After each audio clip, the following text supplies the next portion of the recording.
In Another Simple Favor, the twisted reunion of Stephanie Smothers, Anna Kendrick, and Emily Nelson, Blake Lively, unfolds against the sun-drenched decadence of Capri, where Emily's wedding to a wealthy Italian businessman, Dante Versano. Michelle Morrone quickly spirals into a carnival of murder, betrayal, and couture-clad chaos. Directed by Paul Feig, this sequel to the 2018 dark comedy thriller trades suburban Connecticut's icy secrets for Mediterranean opulence, but retains the series' signature blend of razor-sharp wit and absurdity. When Emily, freshly liberated from prison thanks to her fiancé's legal muscle, strong-arms Stephanie into serving as her maid of honor, the stage is set for a collision of old grudges and new schemes. What begins as a lavish celebration soon devolves into a labyrinthine plot involving mafia rivalries, familial disdain, and bodies piling up faster than Emily can change outfits. The film's greatest asset remains the electric chemistry between Kendrick and Lively, whose performances elevate even the most ludicrous twists. Stephanie, now a true crime influencer nursing guilt over a botched case, is less the wide-eyed neophyte of the original and more a jaded accomplice to Emily's games. Kendrick leans into Stephanie's unraveling sanity with manic glee, her signature chirpiness now laced with a sardonic edge. Lively, meanwhile, continues to devour scenery as Emily, a role she wears like a second skin. Whether swanning into a bookstore in a striped pantsuit that screams corporate prison chic, or trading barbs with her disdainful mother-in-law, Elena Sofia Ricci, Emily remains a masterclass in controlled chaos. Their dynamic, equal parts toxic codependency and warped camaraderie anchors the film, with dialogue that crackles with knowing humor. "You were never nice," Emily purrs to Stephanie. "You were just afraid to be mean." Feig doubles down on the campy excess that defined the first film, leaning into the inherent ridiculousness of the premise. Capri's cliffside villas and azure waters provide a backdrop so sumptuous it borders on parody, mirroring the characters' over-the-top personas. The costumes, a collaboration between design supervisor Stefano DeNardis and his team, are characters in their own right. Emily's wardrobe, a rotation of power suits, sheer gowns, and accessories that could double as weaponry, serves as both armor and provocation. Stephanie's transformation from pastel-clad mommy blogger to leather-jacketed schemer is less a metamorphosis than an unveiling, her true self finally matching her moral ambiguity. Even the supporting cast leans into the absurdity, from Henry Golding's bitterly drunk Sean to Allison Janney's scene-stealing turn as Emily's estranged aunt, whose every line drips with passive-aggressive venom.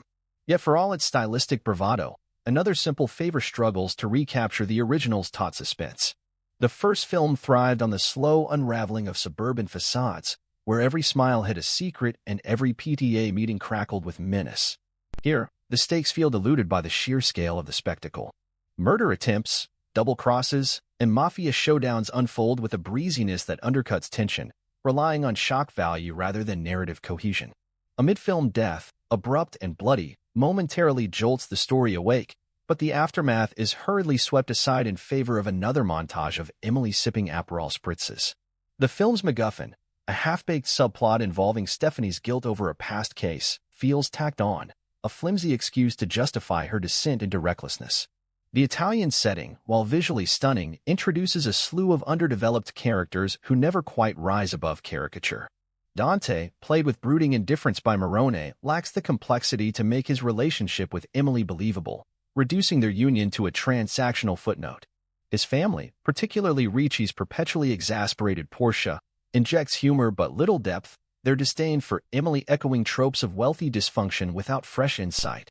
Even the mafia subplot, hinted at through rival clans and whispered threats, fizzles into a series of chaotic set pieces that prioritize style over substance. A third-act twist involving a long-buried secret from Emily's past feels less like a revelation than a contrived nod to franchise continuity, straining credibility even within the film's own hyperbolic logic. Where the sequel shines is in its unapologetic embrace of absurdity. Feig seems acutely aware that subtlety has no place here, opting instead for a maximalist approach that borders on self-parody. Scenes like Stephanie and Emily slow dancing at the rehearsal dinner, a moment charged with unresolved tension and dark humor, epitomize the film's tonal tightrope.